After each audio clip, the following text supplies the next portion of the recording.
Harus ada yang membantu, tidak sendiri. Tidak bisa sendiri. Nah, ketika ada yang membantu, posisi jenazah sudah selesai seperti ini, Pak. Kemudian yang pertama kita perlu perhatikan baik-baik adalah jenazah ditempatkan di tempat yang tinggi seperti ini.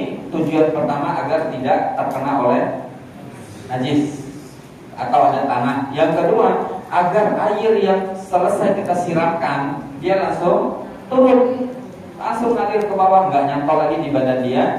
Dan kemudian yang ketiga, biar kita gampang, Pak, kita yang mandikan jadi lebih mudah. Nah, baik, ini alasan kenapa posisi tinggi. Yang kedua, di dalam posisi jenazah memandikan, jenazah harus bagian mulai dari pinggang. Ini nggak ada persendian ini, pinggang. Mulai dari pinggang sampai ke, atau minimal dari, anggaplah pinggang, sampai ke kepala, posisinya lebih tinggi. Bagaimana meninggikan ini? Satu, yang dari dulu dilakukan oleh salafus saleh adalah salah satu dari orang yang akan memandikan duduk di posisi kepala, lalu letakkan kepala itu di atas paha orang yang memandikan, di posisinya di sini. Kalau kita mau pakai cara itu, itulah yang dari dulu dilakukan oleh salafus saleh, oleh Rasulullah dan para sahabat, duduk. Kalau sekarang tandu tempat memandikan jenazah itu ada yang sudah bisa diputar-putar, naik dia. Yang penting tujuan kita adalah bagian dari sini ke atas dia naik. Nah, berarti ini harus kita cari dulu nih, apa yang bisa kita pakai untuk meninggikan. Sajadah boleh.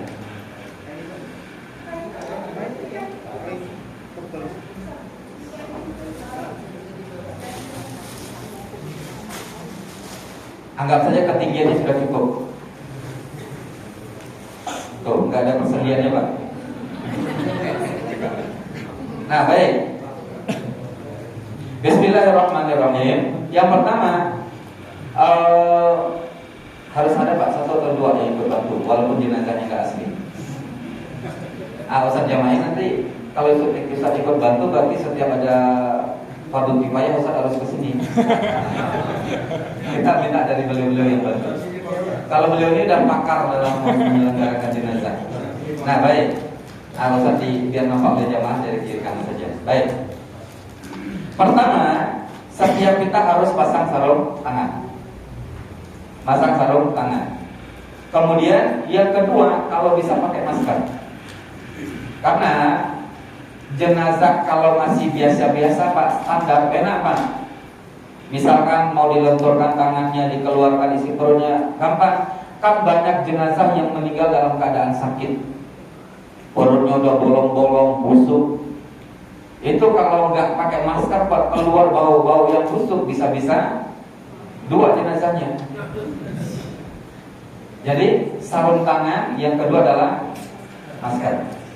Nah, baik. Kemudian kita anggap kita di posisi tidak ada yang duduk di sini, dengan posisi tandunya sudah lebih tinggi, ditinggikan bagian dari sini. Tugas pertama adalah melepaskan pakaian kalau belum dilepas dari awal. Bajunya, celananya, celana dalamnya, atau yang biasa pakai koko, bagaimana cara melepasnya? Gunting saja, selesai.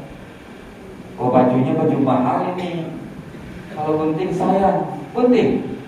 Potong bajunya, apalagi baju yang tidak bisa dibuka dengan sangat mudah. Tapi kalau gampang bukanya silakan, terserah. Tapi yang penting adalah jenazah harus diperlakukan dengan hormat. Nah, buka semuanya. Ini Bapak Ibu, ini nggak boleh dibuka, ini harus tertutup. Yang boleh terbuka adalah dari sini. Kalau untuk aurat, aurat itu adalah laki-laki, auratnya adalah dari pusat sampai lutut. Perempuan, auratnya sesama perempuan dari pusat sampai lutut, sesama perempuan.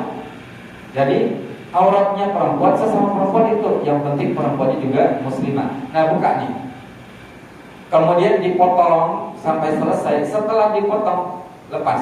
Ini kain nggak boleh ditarik-tarik. Ini salah satu fungsi pendamping, memastikan kain ini jangan sampai terlepas dan terbuka aurat jenazah. Nah, selesai itu Bapak Ibu dimuliakan Allah. Tugas berikutnya, tadi kita punya beberapa perlengkapan. Ya, ada cotton budnya, ada apa lagi? Kapas, ada kain sarung tangan ada, terserah. Tugas pertama kita berikutnya adalah mengistinjakan jenazah. Apa istinja? Taharah, membersihkan kotoran dan najis. Jenazah kita tinggikan bagian depan ini, salah satu fungsi utamanya adalah ketika mengeluarkan kotorannya jadi gampang. Cara mengeluarkan kotoran yang ada di perut adalah digosok, gosok saja, ditekan, lebih ditekan lagi sampai kita bisa memastikan bahwa tidak ada lagi yang keluar. Bagaimana cara memastikannya? Maka yang bertugas memandikan jenazah atau pendamping dengan sarung tangan harus masuk ke bawah, memastikan nih perut ditekan, yang satu tangan merasakan di bawah, keluar semua sudah keluar. Kalau sudah habis rasanya, ambil air siram, bersihkan, bersih dia. Jadi tidak cuma dengan prediksi rasa-rasa kayaknya sudah habis, enggak, tapi harus dipastikan dari bawah, lubang duburnya dibersihkan. Setelah selesai dibersihkan, dan tidak boleh dilihat, ya, cukup membersihkannya dengan sarung tangan, digosok sambil disiram dengan air dari balik kain. Selesai itu, kemudian masuk ke tahapan berikutnya, membersihkan bagian kepala. Dan tidak mesti bergantian. Misal yang bantu ada 2-3 orang, yang satu membersihkan yang bagian perut, yang satu lagi bersihkan bagian kepala, boleh. Yang kepala mana yang perlu dibersihkan? Satu, nih, telinganya harus dibersihkan. Kalau ada kotoran itu tadi fungsi cotton bud. Atau tidak ada cotton bud, kain digulung kecil-kecil, bersihkan. Yang kedua, bersihkan bagian hidung. Yang ketiga, gigi. Dibersihkan gigi jenazah. Itu cara kita memuliakan. Kalau kata Rasulullah adalah ikramul mayyiti ka ikramihi qabla mautihi. Memuliakan mayat persis seperti memuliakannya sebelum dia meninggal. Dibersihkan giginya. Setelah selesai dibersihkan, maka sunnah berikutnya adalah diwudukkan. Diwudukkan jenazah. Ini bersih ya. Kemudian yang satu hal yang perlu kita pastikan, kuku-kukunya. Ini sebelum diwudukkan, mama. Kuku-kuku jenazah harus dibersihkan dengan cotton bud tadi. Kalau ada kotoran kuku di dalam, yang dikhawatirkan adalah jangan-jangan di balik kuku ada najis. Itu yang perlu kita pastikan. Karena jenazah ini masuk ke dalam kain kafannya dalam keadaan bersih tanpa najis. Di kukunya, di gigi, dimanapun yang kemungkinan ada najis tersangkut, bersihkan. Nah, selesai itu baru kita masuk kepada wudu. Wudu seperti biasa. Sunnah dalam wudu, kita bersihkan mulut, bersihkan hidung, kita bersihkan hidung jenazah. Tadi sudah selesai. Masuk kepada sunnah wudu. Wudu kan jenazah, bedanya kita bisa wudu sendiri. Nah, Bapak Ibu, mau bagi-bagi boleh nih. Kita semua saling paham misalnya, saling ngerti. Selesai kita bersihkan, nah saudara kita yang satu langsung ambil air, wudukkan jenazah. Gimana cara wudukkan jenazah? Bisa kalau kita pakai selang, disiramkan selang ke wajahnya, bersihkan. Kemudian tangan kanannya disirami air sampai merata kiri, merata. Kemudian bagian rambut, boleh. Bagian rambut kita basahkan tangan kita usapkan ke kepalanya. Telinga dua-duanya kita bersihkan, lalu lanjut ke kaki. Ini wudhu jenazah. Nah, Bapak Ibu, memandikan jenazah tadi kita sebut 2 target. Masih ingat Mas? 1, jenazahnya termandikan dan terbersihkan. Yang kedua adalah kita dapat pahala. Dari 2 target ini Pak yang perlu kita perhatikan. Kalau ada orang yang memandikan jenazah nggak niat Pak, nggak niat dia mandikan jenazah, dia santai aja siram-siram gitu Pak ya, kosong-kosong bersihkan, jenazahnya selesai tapi dia nggak dapat pahala. Kalau dia berniat, dia dua-duanya dapat Pak. Jenazahnya termandikan, dia dapat pahala fardu kifayah. Karena niat orang yang memandikan jenazah itu tidak menjadi syarat sah mandi jenazah. Tidak syarat sah. Ya, syarat sahnya kan harus air kan Pak ya. Tapi kalau niat orang yang memandikan tidak menjadi kewajiban. Nah, baik. Wudhu selesai. Pak Gus mau praktek. Nih, kita coba akan lihat. Pertama, kita akan membersihkan bagian dalam perut jenazah, yaitunya dengan cara menekan. Pertama boleh ditekan dulu pakai tenaga aja, patah pun tak apa. Jangan. Menekan itu pelan, ya. Yang penting standarnya kita tahu. Kalau apalagi perutnya kempes, kita bisa sadar merasakan. Tekan. Yang berikutnya, tangan kita dalam keadaan pakai sarung tangan masuk ke bawah ke bagian dubur. Memastikan kotoran itu keluar. Sampai dia keluar, ditekan terus sampai setelah lama ditekan kayaknya sudah habis, sudah selesai. Ambil air, masukkan ke bawah ini, ya. Nah, ini nggak boleh angkat ini, ya, nggak boleh. Jadi masukkannya dengan sangat mudah saja. Ambil air. Nah, ini harus di bawah. Kemudian siramkan dari atas. Satu tangan kita tetap di bawah, siramkan. Tambah lagi airnya, siram lagi. Maka sangat mudah kalau pakai selang. Sangat mudah pakai selang. Nah, selesai ini kita sudah bersihkan. Kemudian membersihkan. Tadi gampang ya, bagian kepala ya. Mau bergantian tuh, mau sekali jalan juga boleh, atau bergantian juga boleh. Baik, selesai. Wudhu sudah selesai. Sekarang masuk kepada yang wajib, yaitu yang mandi. Kalau ada yang mau berniat, boleh. Sengaja aku memandikan jenazah karena Allah, fardu kifayah karena Allah. Niat di hati juga boleh. Sengaja aku memandikan jenazah fardu kifayah karena Allah. Selesai. Nah, sekarang kita akan memandikan jenazah. Memandikan jenazah ada yang dulu orang sebut mandi 9. Apa mandi 9? Mandi 9 itu adalah 3 kiri, 3 kanan, 3 depan. Itu namanya mandi 9. Tapi kalau dalam fikih disunnahkan memandikan jenazah 3 kali, 3 kali, 3 kali. Nah, kita tidak perlu berpikir serumit itu. Apa gimana mandikan jenazah? Setelah bersih semuanya siram, itu sudah selesai, Pak, sebenarnya. Ya. Ini biar bapak-bapak semakin semangat ya, Pak. Nah, kemudian berikutnya adalah kita akan memulai mandikan jenazah. Memandikan jenazah itu kuncinya, Pak, air merata ke seluruh tubuhnya, nggak ada yang tertinggal, Pak. Gimana cara meratakannya? Makanya di dalam memandikan jenazah orang akan miringkan ke sini, Pak, sampai lepas tangannya, Pak.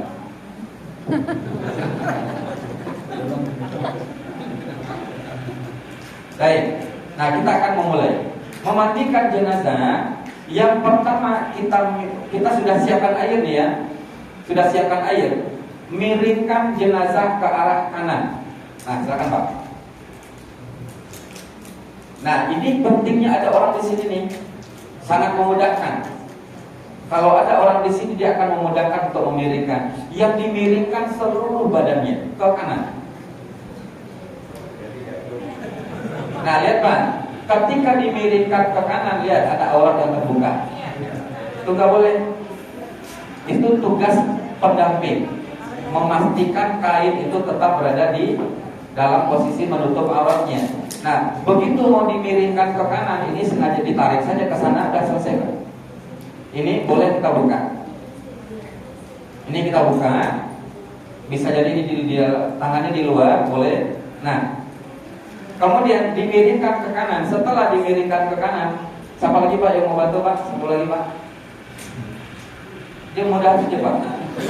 Nah, yang memiringkan mungkin 1 atau 2 orang. Nah, Bapak tugasnya nyiram. Ambil air, di sini airnya, Pak. Nah, siram dari atas. Siraman itu akan sampai ke seluruh bagian yang sedang terbuka ini, Pak. Sini. Harus dicampur dengan tangan itu Nggak harus. Langsung ya? Nggak harus. Oh, iya. Apalagi khawatir tangan kita nggak bersih juga, Pak. Nah, siram semua. Kemudian yang di balik kain. Nah, Bapak masukkan dari manapun boleh. Bisa. Nah, dari sini bisa. Dan yang perlu kita perhatikan baik-baik, air bisa masuk dari dalam sela-sela kain. Jadi kita tidak perlu terlalu khawatir. Nah, kemudian setelah selesai ini, Pak, yang sebelah kanan, langsung kita ambil sabun. Sabun itu ada yang menyiapkannya dengan air yang sudah dicampur sabun, ada juga yang pakai sabun cair, ada yang sabun batang. Masukkan, pokoknya sudah dapatkan sabun cair bisa ditaruh di badannya, gosok.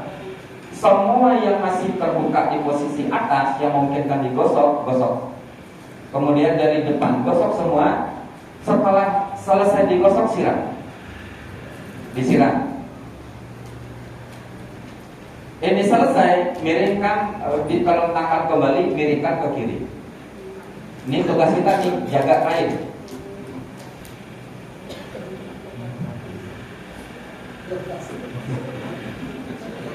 Ini jenazah mutilasinya. Nah, sekarang kita akan memiringkan jenazah ke kiri. Yang pakaian harus kita jaga, tidak boleh terlepas terbuka auratnya. Nah, ini karena boneka nih Mbak, ringan, bisa sambil pegang ujung kaki jadinya. Nah, sekarang kita membersihkan jenazah di bagian kanannya dengan miring ke kiri. Seperti biasa Pak, dimulai dengan menyiram.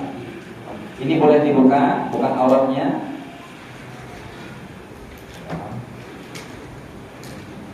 Nah, kita siram. Siraman pertama boleh, mungkin nggak terlalu banyak air, nggak apa-apa. Tapi membersih sabun harus bersih. Setelah itu boleh 3 kali, boleh 3. Nah, selesai itu kita sabunkan semuanya, dibersihkan. Setelah dibersihkan dengan sabun, digosok, termasuk kepala nih Pak, kepala disampo seharum-harumnya. Setelah itu kita ambil air kembali, disiram kembali sebersih-bersihnya. Dan tugas kita adalah memastikan bagian punggung yang di sini semua basah dan terbersihkan dengan air. Nah, bersabun. Selesai itu kita kembali jenazah di posisi terlentang.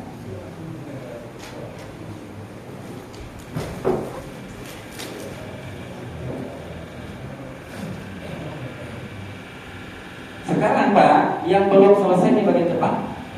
Ya. Seperti biasa kita siram dari di sini disiram dari atas kain juga boleh. Kemudian mulai masuk sabun. Gosok semua Pak. Nah, Bapak-bapak yang bertugas memandikan jenazah akan menggosok kemaluan jenazah, membersihkan dubur jenazah dalam keadaan tangan dilapis sarung tangan, nggak boleh langsung Pak. Dan ini nggak boleh ditinggalkan. Harus dipastikan bahwa buang air kecilnya sudah atau kencingnya habis. Harus dibersihkan. Kemudian digosok juga yang di bawah kembali sampai benar-benar bersih, sabun sampai ke bawah. Yang bagian leher, semua kepala sudah dianggap selesai Pak. Udah Pak. Memang benar-benar kayak kita mandi biasa. Hanya saja ini dia dimandikan Pak. Nah, setelah itu selesai semuanya Bapak Ibu yang dimuliakan Allah, baru kita masuk ke tahapan terakhir, ambil air yang berwangi.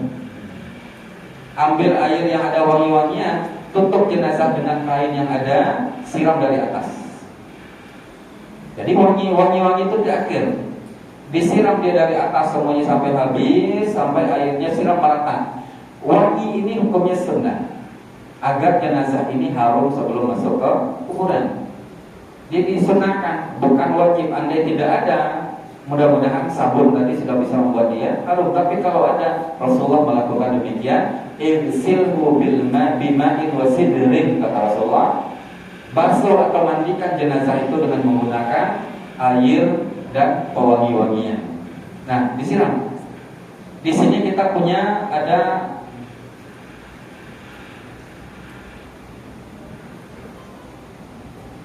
satu air bunga, yang kedua tadi ada, ini pas sekali bawa jenazah ya. Enggak ada yang pakai parfum ini. Ini kita masukkan ke dalam air agar air tadi menjadi harum. Ini yang harum-harum ini, kapur barus atau apa saja yang membuat dia harum dan tidak boleh beralkohol. Alkohol itu najis. Nah, ini kita masukkan ke dalam air sebagai siraman terakhir. Nah, setelah kita kasih siraman terakhir ini, mulai kita masuk kepada mengeringkan badan jenazah. Dikeringkan, biasa Pak, dihanduk. Buka ini, dilap, kemudian setelah dilap itu kemudian dilap, semuanya dilap. Dan kalau tandu mandi jenazah sekarang itu kan bagus Pak, ada di atasnya bolong-bolong ke bawah, air langsung mengalir, jadi tidak ada yang mengenang. Itu lebih bagus Pak. Air langsung mengalir, kita lap Pak. Setelah selesai kita lap, ini kain yang basah ini siap kita ganti dengan kain yang baru. Kalau bisa jangan kain baru keluar dari pabrik Pak. Kita nggak bisa memastikan bahannya. Kalau bisa kain yang sudah baru dicuci itu lebih bagus. Kalau dari pabrik, walau alam ada bahan yang tidak suci kan, kita tidak bisa memastikan. Nah, Bapak-bapak, selesai kita lap dengan handuk, sekarang tugas kita adalah menutupi lubang-lubang.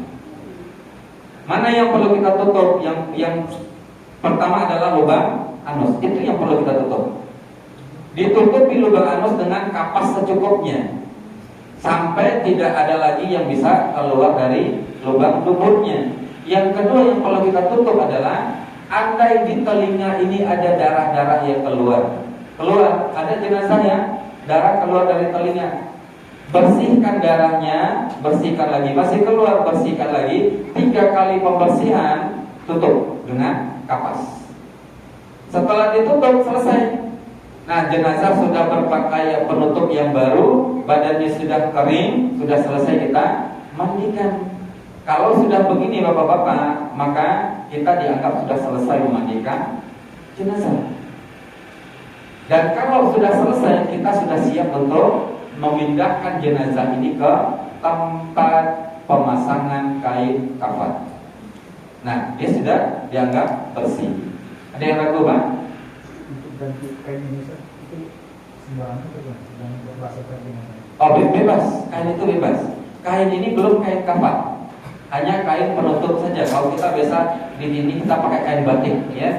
Yang penting kuncinya adalah kainnya bersih dan menutupi auratnya.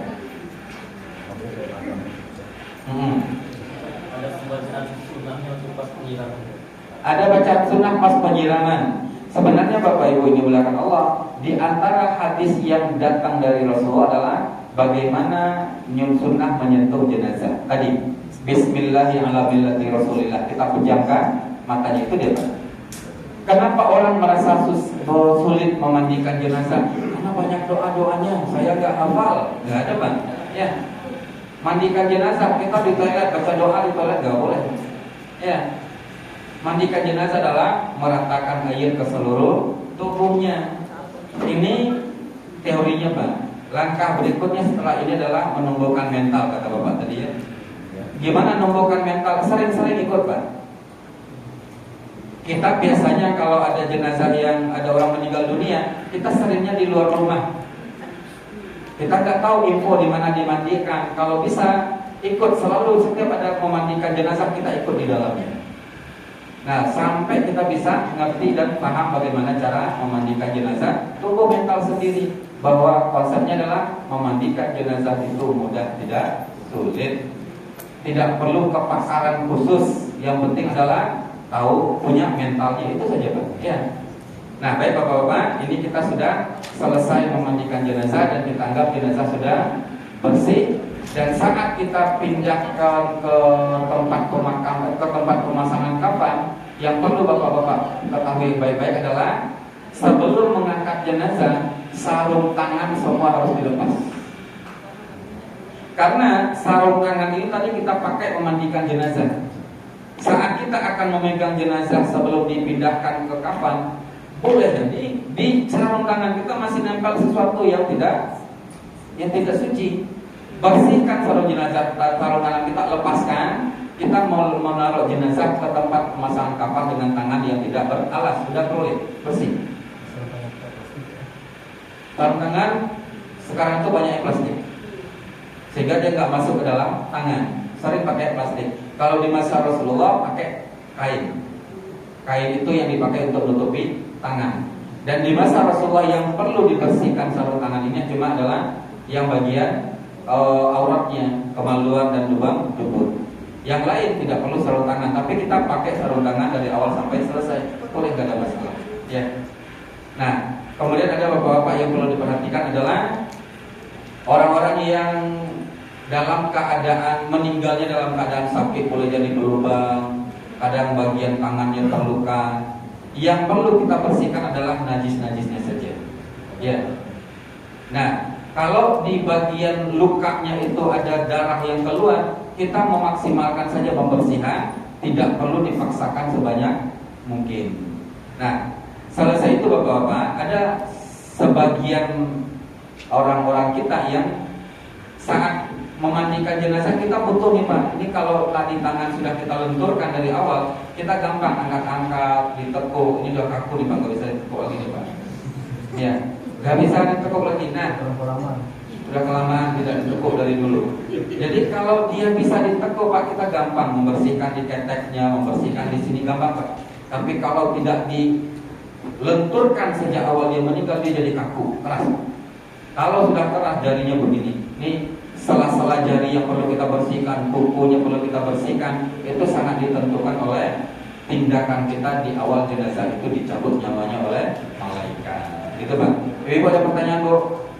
Nah, tunggu. Baik.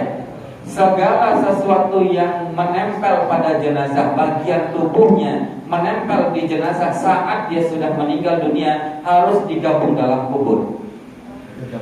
Misal, saat kita memandikan rontok rambut si ibu, ambil rambut itu gabungkan dalam kapannya. Yang tidak perlu digabung adalah yang bukan bagian tubuhnya. Yang kedua adalah yang terpisah sebelum dia meninggal, gak apa-apa. Maka kalau orang meninggal dunia, kita bersihkan kuku, nggak boleh potong kukunya. Tidak dipotong. Kita cuma membersihkan, bukan potong kukunya. Ya. Dan khusus bagi ibu, diriwayatkan dari sebagian sahabiyah, saat mereka memandikan putri Rasulullah, rambutnya dibuka lalu dibelah jadi dibagi jadi 3 kelompok, lalu ditaruh di bawah, diulurkan ke bawah sehingga dia meretak air ke seluruh rambutnya. Kalau laki-laki gampang Bu, rambutnya pendek-pendek sehingga gampang meratakan air ke seluruh tubuhnya. Gampang Bu ya Pak. Memandikan jenazah kuncinya adalah mensucikan jenazah dari najis-najis yang ada, dan disebut najis kalau ada yang keluar. Kenapa kalau gitu nggak usah jalan ditekan-tekan biar nggak keluar? Ya, nggak boleh Bu, karena boleh jadi pas saat ngangkat dia keluar, saat dikubur dia keluar, penajis dia. Yang kita perlu antisipasi adalah kalau dia bisa keluar. Sebab itulah kita tekan perutnya sampai semua yang kemungkinan akan keluar itu sudah keluar terlebih dahulu. Ada pertanyaan Bu? Ya Bu. Tadi posisi setelah meninggal Ustaz, kita pada bingung kan ada kiblat ya Ustaz. Kak, misalnya di sana kan kiblat, kakinya yang di sana, kepalanya di sini, atau kepalanya di sana? Menghadap kiblat itu dengan wajah, bukan dengan bubur-bubur. Ya. Nah, dalam posisi jenazah itu, seafdal jenazah itu menghadap ke kanan. Tapi berat untuk menghadapkan ke kanan, jadi jenazah itu kita luruskan kakinya ke depan dan ke belakang, kepalanya diangkat. Jadi kepala, misalnya kita Ya. kepala kita di sini. Ya. Angkat kepalanya, ditinggikan. Sini. Kepalanya ditinggikan.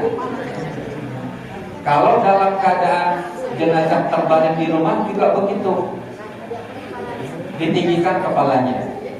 Andai tidak ditinggikan kepalanya, berarti kakinya nanti yang menghadap kiblat, tidak wajahnya. Tapi kita meninggikan kepalanya agar kepalanya menghadap ke kiblat. Ini adalah adab dan sunnah. Ya, Bu. Misalnya Majimai pakai perhiasan cincin itu udah susah banget dikeluarin dari jarinya. Kemudian pakai misalnya ada gigi yang dari udah emas gitu. Ya, anggota yang bukan anggota tubuhnya itu dipisahkan dari jenazah, kecuali kalau membahayakan. Contoh, giginya gigi palsu tanam, gigi yang sudah diborkan ke gusi, itu tidak bisa dilepas, biarkan masuk bersama jenazahnya. Cincinnya dipasang waktu beliau dalam keadaan jari kecil, sekarang sudah besar, nggak bisa dicopot lagi, nggak ada langkah lain kalau misal dipotong. Kalau dipotong bisa, potong. Apapun langkah untuk bisa memisahkan itu dari tubuh sejenazah, selagi memungkinkan pakai cara tersebut.